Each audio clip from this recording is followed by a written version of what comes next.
سیالکوٹ میں منعقد کی گئی. یاد رکھیے یہ استاد کا مقام تھا. اصلاً استاد کا مقام یہ ہے اور یہ قابل رشک ہے کہ استاد کو یوں معاشرے میں عزت سے نوازا جائے. آپ دیکھیں امام غزالی رحمۃ اللہ علیہ اساتذہ اور معلمین کو بھی ادب کا خیال کرنے کا بتاتے ہیں، اور آپ کہتے ہیں کہ معلم ٹیچر جو ہے شاگردوں کے ساتھ محبت اور شفقت سے پیش آئے یوں کہ انہیں وہ اپنی اولاد جانے. پھر آپ کہتے ہیں کہ استاد کے قول اور فعل میں مطابقت پائی جائے، یعنی اس کے کہنے میں اور اس کے کام میں تضاد نہ ہو، مطابقت پائی جائے. پھر آگے آپ کہتے ہیں کہ شاگردوں سے ان کے معیار ذہن کے مطابق بات کی جائے. پھر آپ فرماتے ہیں کہ تعلیم کا صلہ نہ طلب کیا جائے، نہ اپنی خوشامد کروائی جائے اور نہ تعریف کا خواہش مند ہو. پھر فرماتے ہیں جہاں تک ممکن ہو گاہے بگاہے طلباء کو نصیحت کرتا چلے، حکیمانہ انداز سے نصیحت کرے. آپ فرماتے ہیں کہ یاد رکھنا سختی کرنے سے طلباء میں حوصلہ شکنی جنم لینے لگتی ہے، اور اگر انتہائی ضروری ہو جائے بدنی سزا دینا، مارنا، تو آپ نے کہا کہ 3 چھڑیوں سے زیادہ نہ مارنا. اگر کسی جگہ انتہائی ضرورت پیش آ جائے تو 3 چھڑیوں سے زیادہ بدنی سزا نہیں دے سکتے. آپ احباب ذرا غور کریں کہ جب آقا علیہ السلام دنیا میں تشریف لائے طلباء دے کے ہنس رہے ہیں کہ 3 چھڑیوں سے زیادہ سزا نہ دی جائے. حافظ صاحبان بھی ادھر بیٹھے ہوئے ہیں. تو خیر آقا علیہ السلام پہ جو پہلی وحی نازل ہوئی، اللہ رب العزت نے جب پہلی وحی نازل فرمائی تو کہا اقرأ، پڑھیے. کیا پڑھیے؟ آپ دیکھیں کہ جس نبی آخر الزمان علیہ السلام کو بھیجا گیا اور کائنات کے لیے رشد و ہدایت بنا کر بھیجا گیا، اور جب بھیجا تو کہا لقد کان لکم فی رسول اللہ اسوۃ حسنہ، مصطفیٰ علیہ السلام کی حیات مبارکہ تمہارے لیے بہترین نمونہ ہے. جس حیات مصطفیٰ علیہ السلام کو بہترین نمونہ قرار دیا گیا، پہلی وحی میں رب فرما رہا ہے اقرأ، پڑھیے. تو آپ دیکھیں کہ جس وحی کا آغاز، جس تعلیمی منصب کا آغاز یہ ہے کہ پہلی وحی رب نے یہ نہیں کہا جا کے کہیے قل هو اللہ احد اللہ ایک ہے، بلکہ کہا اقرأ، پڑھیے. تو علامہ اقبال کہتے ہیں حیرت ہے اس قوم کی تعلیم و ترقی پر، حیرت ہے اس قوم کی تعلیم و ترقی پر جس قوم کا آغاز ہی اقرا سے ہوا تھا. تو دیکھیں کہ رب تعالیٰ نے خود انسان کو سکھایا، پہلی وحی آقا علیہ السلام کو دی، اور آقا علیہ السلام کی ذات مبارکہ کو معلم اعظم بنا کر بھیجا. تو لہذا ضرورت ابھی صبر کی ہے کہ معاشرے کی بقا اور اس کی ترقی کے لیے، اس کی خوشحالی کے لیے اچھے پڑھے لکھے تربیت یافتہ اساتذہ معاشرے میں جنم لیں. اور یاد رکھیں حدیث پاک میں آقا علیہ السلام نے فرمایا کہ اس آدمی کی کوئی قیمت نہیں، اس آدمی کی کوئی قیمت نہیں. یا رسول اللہ علیہ السلام کس کی؟ تو آقا علیہ السلام نے فرمایا کہ جو نہ معلم ہو اور نہ متعلم ہو، یعنی نہ پڑھانے والا ہو اور نہ پڑھنے والا ہو، تو کہا اس کی کوئی قدر و قیمت نہیں. اسی طرح علم کو مومن کی گم شدہ میراث بھی کہا. اور یاد رکھیں یہ صرف درس گاہوں سے حاصل نہیں ہوتا، بلکہ یہ اس مالک کائنات کی خاص عطا ہے، یہ اس کا خاص انعام ہے اپنے بندوں پر، کہ جس کو اللہ رب العزت نے دین کے رستے پر ڈال دیا، پڑھنے اور پڑھانے کے رستے پر ڈال دیا. آپ دیکھیں کہ آقا علیہ السلام امی تشریف لائے اور معلم انسان بن کر آئے، اور کس وقت؟ جب عرب میں جہالت کی انتہا ہو چکی تھی. یعنی وہ ایک رب تعالیٰ کو ماننے کی بجائے سورج کی پوجا، چاند کی، ستاروں کی، آگ کی، درختوں کی، کو دیکھتے ذرا ہٹ کے اس کی پوجا شروع کر دیتے، کعبے میں بت رکھے بیٹھے تھے۔ اس معاشرے میں آقا علیہ السلام ایک ٹیچر بن کے، ایک معلم بن کے تشریف لائے۔ تو شاعر کہتا ہے یہ فیضان نظر تھا کہ مکتب کی کرامت تھی، یہ فیضان نظر تھا یا مکتب کی کرامت تھی، سکھائے کس نے اسماعیل کو آداب فضل دیا۔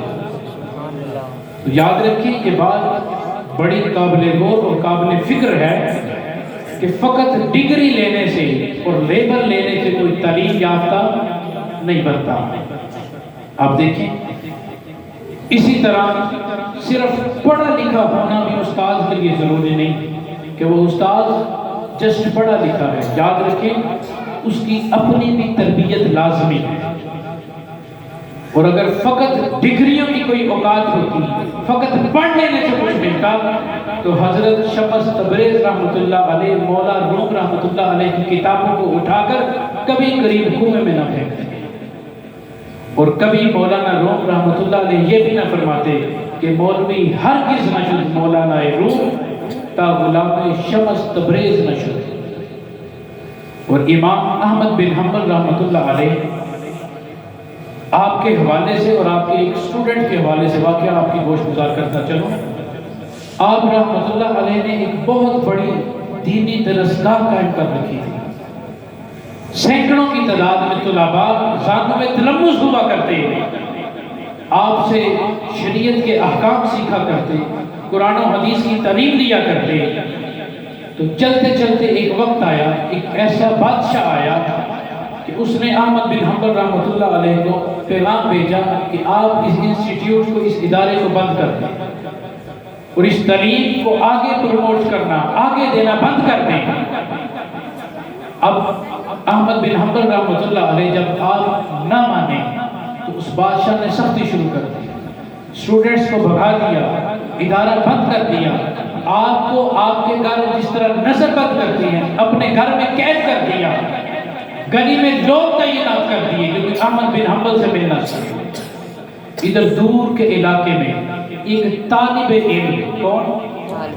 طالب علم یعنی علم کی طلب رکھنے والا، اس کے کان میں آواز گئی کہ فلاں جگہ بغداد میں ایک امام احمد بن حنبل نامی بھی کوئی رہتا ہے، سنا ہے وہ حدیث رسول علیہ السلام کی تعلیم دیا کرتا ہے۔ اب یہ علم کی طلب رکھنے والا، یہ طالب علم ایک عالی شان کرانے سے تعلق رکھنے والا تھا، مگر ہے تھا طالب علم۔ کون تھا؟ طالب علم یعنی علم کی طلب رکھنے والا۔ اب یہ نکلا، سفر کرتے کرتے بغداد پہنچا، جب جا کے پتہ کرنے لگا کہ امام احمد بن حنبل کہاں ملیں گے، آپ کی درس کا کہاں ہے، ادارہ کہاں ہے، میں آپ سے تلامذہ میں شریک ہونا چاہتا ہوں، آپ سے جانور تلمذ چاہتا ہوں۔ تو لوگوں نے کہا نوجوان خبردار ہو جا۔ بادشاہ نے ادارہ بند کر دیا، بین کر دیا، احمد بن حنبل کو گھر میں نظر بند کر دیا، ان کا نام نہ پوچھنا۔ خیر یہ حقیقی معنی میں طالب علم تھا، یہ ہم جیسا نہ تھا، حقیقی معنی میں طالب علم تھا۔ لوگوں کی نوکری کرنے لگا، پوچھنے لگا، کسی طرح رستہ معلوم ہو جائے احمد بن حنبل کا، وہ گلی ہی معلوم ہو جائے، اس کے دروازے پر کسی طرح پہنچ جاؤں۔ خیر کہ پوچھتا پوچھتا کسی نے کہا میں اس گلی سے تو گزروں گا مگر زبان سے نہیں، کیونکہ بادشاہ ظالم ہے، بادشاہ سخت ہے، اس نے اپنے لوگ تعینات کر رکھے ہیں، میں فقط احمد بن حنبل کے گھر کی طرف آنکھ سے اشارہ کروں گا تو سمجھ لینا کہ وہ احمد بن حنبل کا گھر ہے۔ خیر وہ چل دیا اور یہ نوجوان، یہ طالب علم بھی اس کے پیچھے پیچھے چلنے لگا۔ جب وہ گلی آئی، آپ کا دروازہ آیا، اس نے آنکھ کا اشارہ کیا کہ یہ احمد بن حنبل کا گھر ہے۔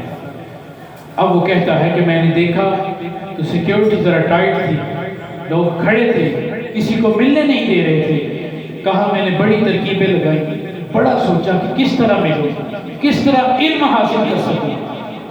تو وہ کہتا ہے کہ میں نے اپنا بیس بدلا۔ کیا کیا؟ بیس بدلا۔ وہ عالیشان کپڑے اتار دیے، ایک پھٹا لباس پہنا، ہاتھ میں کٹورا لیا اور احمد بن حنبل کے مکان سے پیچھے تیسری گلی سے مانگنا شروع ہو گیا۔ ہاتھ میں کٹورا ہے، یہ طالب علم ہے، معنی میں جو اصلاً علم لینے نکلا ہے گھر سے، کہا میں کٹورا لے کر ہر ایک کے دروازے پر دستک دیتا اور جو نکلتا 1 دینار درہم میرے کٹورے میں ڈال دیتا۔ اب میں لاڈ والے باپ کا لاڈلا اور پیارا بیٹا تھا، میں نے کبھی سوچا نہ تھا کہ یہ معاملہ بھی میرے ساتھ ہوگا کہ پھٹے لباس میرے دم پر ہوگا، ہاتھ میں کٹورا لیے میں لوگوں کے تانے سنوں گا، ان سے ایک ایک ٹکے کے لیے میں ذلیل و رسوا ہوں گا۔ مگر علم کی طلب ایسی لگی تھی کہ میں نے ہر چیز کو برداشت کیا اور کرتے کرتے احمد بن حنبل کے دروازے پہ آ گیا۔ جب دستک دی تو آپ باہر نکلے، جب یوں نورانی روشن چہرہ دیکھا میں سمجھ گیا یہ احمد بن حنبل ہو سکتا ہے، یہ حدیث مصطفیٰ کا درس دینے والا ہو سکتا ہے۔ علیہ السلام کہتے ہیں آپ بھی نکلے، 1 دینار میرے اس کٹورے میں ڈالا تو میں نے کہا حضرت میں آقا علیہ السلام کی حدیث لینے آیا ہوں، اپنا بیس بدل کے آیا ہوں۔ اور فرماتے ہیں کہ آپ اتنا خوش ہوئے اور انہی چند لمحوں میں آپ نے میرے بات سنتے اور کرتے اور 1 دینار میرے اس کٹورے میں رکھتے رکھتے آپ نے مجھے درس حدیث بھی دے دیا۔ کہتے ہیں اگلے روز پھر میں یوں ہی کرتا رہا، تیسری گلی سے مانگنا شروع کرتا، بیس بدل کے آتا آتا ادھر احمد بن حنبل 1 دینار میرے کٹورے میں رکھتے اور ساتھ مجھے درس حدیث مصطفیٰ علیہ السلام دے دیتے۔ کہتا میں کچھ عرصہ سیکھتا رہا، خیر پھر میں واپس چلا گیا، کئی سالوں بعد دوبارہ میرا آنا ہوا، میں نے آ کے پوچھا کہ اب احمد بن حنبل کا حال کیا ہے، اب کیا ہوا ان کے ساتھ آگے؟ تو کسی نے کہا اب بادشاہ بڑا نیک آ گیا ہے، اس نے ان کو ان کا ادارہ بھی بنا دیا، تلامذہ کو جانے کی تلقین بھی کر دی، وہ نوازنے لگا آپ کو۔ اور وہ کہتا ہے میں پھر گیا، جب جو ہی میں ادارے میں داخل ہوا تو امام احمد بن حنبل دیکھ کے مجھے کھڑے ہو گئے اور کہنے لگے آ طالب علم، آ نوجوان میرے سینے سے لگ جا۔ میں نے جا کے عرض کی حضور آپ میرے استاذ ہیں، میں آپ کا اسٹوڈنٹ ہوں، یہ کھڑا ہونا کیا ہے، یہ اتنا پروٹوکول کس لیے؟ میں تو علم کی طلب لینے آیا ہوں، وہ علم کی پیاس بجھانے آیا ہوں۔ آپ فرمانے لگے او نوجوان، او طالب علم، آپ میرے پاس، میں تجھے بتاتا ہوں میں تیرے لیے کیوں کھڑا ہوا۔ یاد رکھنا یہ جتنے آگے بیٹھے ہیں انہیں میں علم سکھاتا ہوں، مگر رب کعبہ کی قسم جب تو میرے پاس آیا کرتا تھا تجھے علم دیا کرتا تھا، انہیں سکھا رہا ہوں اور تجھے علم دیا کرتا تھا۔ تو آج یہ تیرا مقام و مرتبہ یہ ہے کہ تو اس وقت میرے پاس ایک حدیث آقا علیہ السلام کے لینے آتا رہا، اب اس چیز کا حیا کر رہا ہوں کہ اپنی نشست سے کھڑا ہو کے تیرا استقبال کر رہا ہوں۔ تو دیکھیں یہ بھی استاذ اور شاگرد کا واقعہ آپ کو سنایا، مگر آج کیا ہے؟ آج کسی طالب علم کو ذرا غصے کی نگاہ دیکھ لیا جائے تو وہ بیٹھا اپنے دوستوں کو کہتا ہے انہیں نگڑا دیکھ ہی ہیں نا، انہیں کہا نہیں جانا، اعتراض اسی داخل نہیں۔ کتنے افسوس کی بات ہے کہ وہ استاد کہ جس نے انگلی پکڑ کے تمہیں چلنا سکھایا، بولنا سکھایا، لکھنا سکھایا، اچھے برے کی تمیز تمہیں دی، تو خود پڑھ کے محنت کر کے تمہیں کچھ قابل بنا رہا ہے۔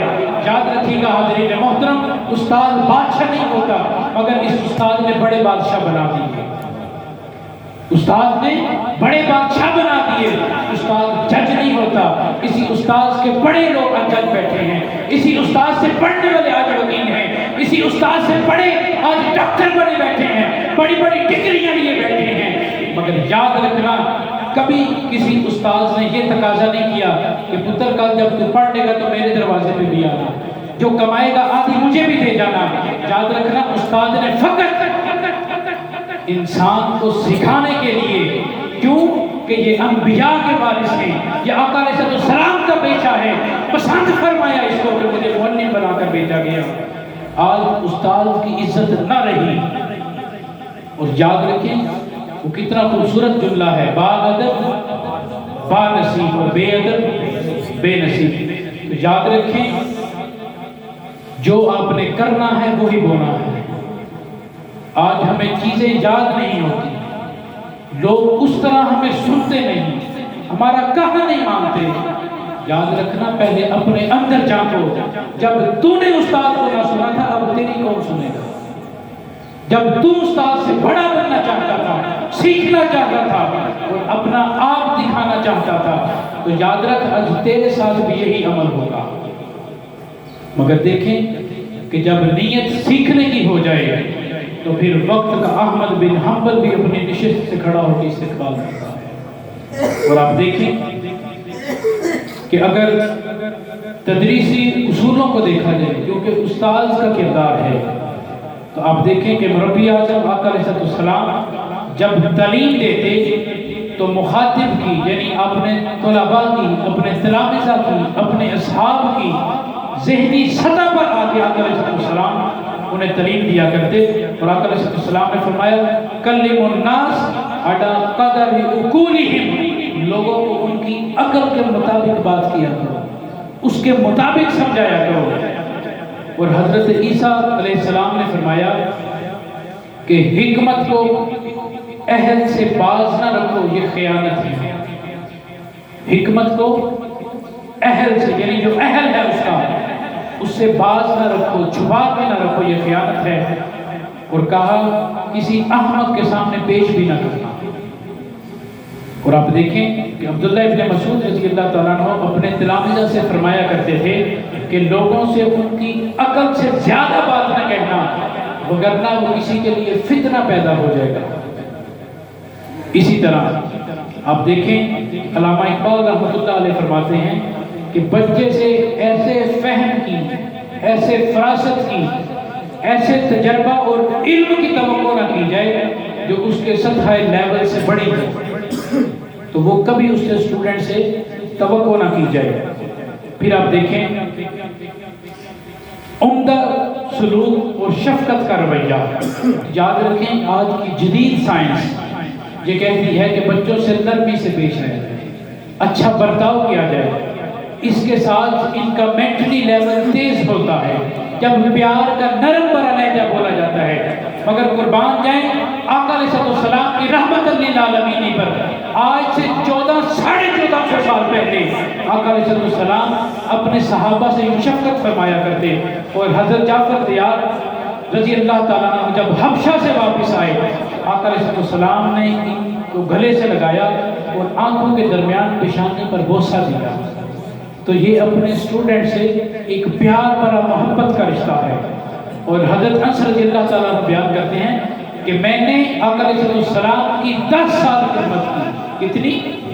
10 سال خدمت کی، مگر کبھی آقا علیہ السلام نے مجھے اف تک نہیں کہا۔ اور فرماتے ہیں کہ ایک مرتبہ آقا علیہ السلام نے مجھے سینے سے لگایا اور دعا دی، یا اللہ اس کو قرآن کا علم عطا فرما دے۔ پھر اگلا استاد کے لیے یہ ہے کہ اچھی اور عمدہ گفتگو کرے۔ تو یاد رکھیں یہ بات بھی روز روشن کی طرح عیا ہے کہ عمدہ اور اچھی گفتگو سے پتھر دل بھی موم ہو جایا کرتے ہیں، پتھر دل بھی موم ہو جایا کرتے ہیں۔ تو قرآن مجید میں آیا وَقُولُوا لِلنَّاسِ حُسْنًا، عام لوگوں سے بھلائی کی بات کرو، اچھے رویے سے گفتگو کی جائے۔ اور اسی طرح فرمایا وَقُولُوا لَهُمْ قَوْلًا مَعْرُوفًا، اور ان سے بھلائی کی بات کیا کرو، اچھا لہجہ رکھا کرو۔ پھر آگے ہے عمدہ ضبط کا فروغ۔ آپ دیکھیں کہ جب جذبہ محبت ایک دوسرے میں پیدا ہو جائے تو پھر انسان ایک دوسرے کے قریب ہونے لگتا ہے، پاس آنے لگتا ہے۔ اور اسی پر امام اعظم ابو حنیفہ رحمۃ اللہ علیہ فرماتے ہیں کہ استاذ کو چاہیے کہ اپنے اسٹوڈنٹ سے یوں رویہ رکھے، ان سے یوں ملے کہ کوئی غیر دیکھنے والا سمجھے اپنے بچوں سے پیار کر رہا ہے۔